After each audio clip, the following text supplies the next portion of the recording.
I am placing the entire Luzon under quarantine.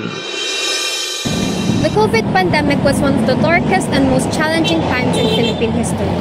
It tested our healthcare system, disrupted education, and crippled our economy.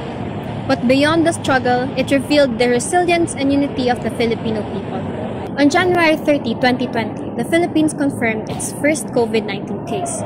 By March, the nation was under lockdown, one of the strictest in the world. Hospitals overflowed, streets emptied, and lives changed overnight. In 2021, over 112,000 Filipinos lost their lives before cases declined in 2022. But the scars it left remained. Community quarantine is hereby imposed in the entire of Metro Manila. Masaya nung in-announce na pandemic. Hindi pa pasok sa school, hindi babangon ng maaga. Same rin naman na masaya nung umpisa. Pero yung tumagal naman siya, parang nakakalungkot naman na. Parang isolated naman tayo sa bahay natin.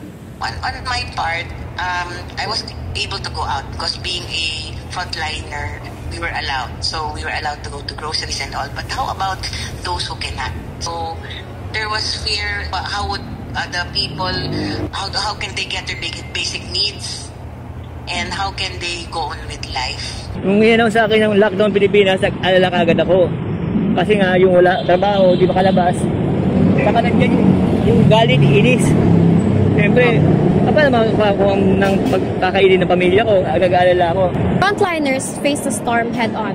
They worked day and night, risking their lives to save others, often with limited resources. Their courage and sacrifice became the nation's hope amid fear and uncertainty. As a frontliner, we also had fear. Why? Because COVID was something very new to everyone. We didn't know what it was, the cause, what the medicine is for COVID, and we did not know the extent and the length of its course. Kung gaano katagal siya, if we can sustain, if we can have adequate manpower and medicines.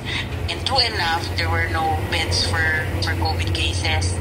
No, and the fear grew when there are a lot of physicians who passed on. Maraming namatay sa COVID, be it nurses, doctors, and those in the medical field. Education setup transformed overnight. Classroom turned into screens, and learning became a habit against connection issues, fatigue, and focus. Teachers, students, and parents learned to adapt, proving that education never stops.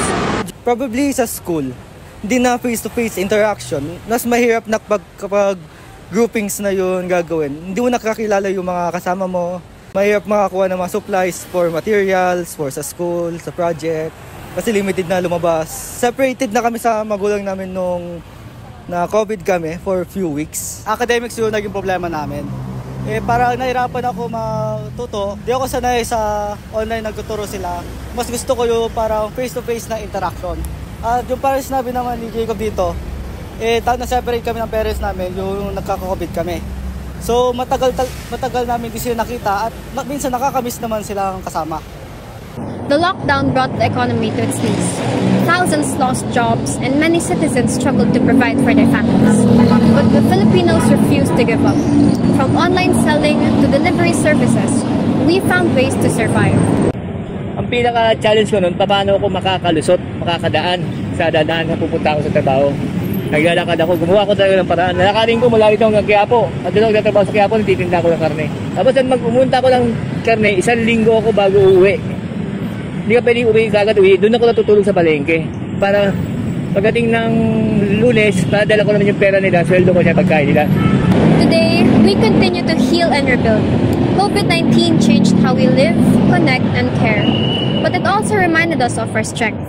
In every home, in every heart, the Filipino spirit endures. Because even in isolation, we found unity. And in loss, we found hope.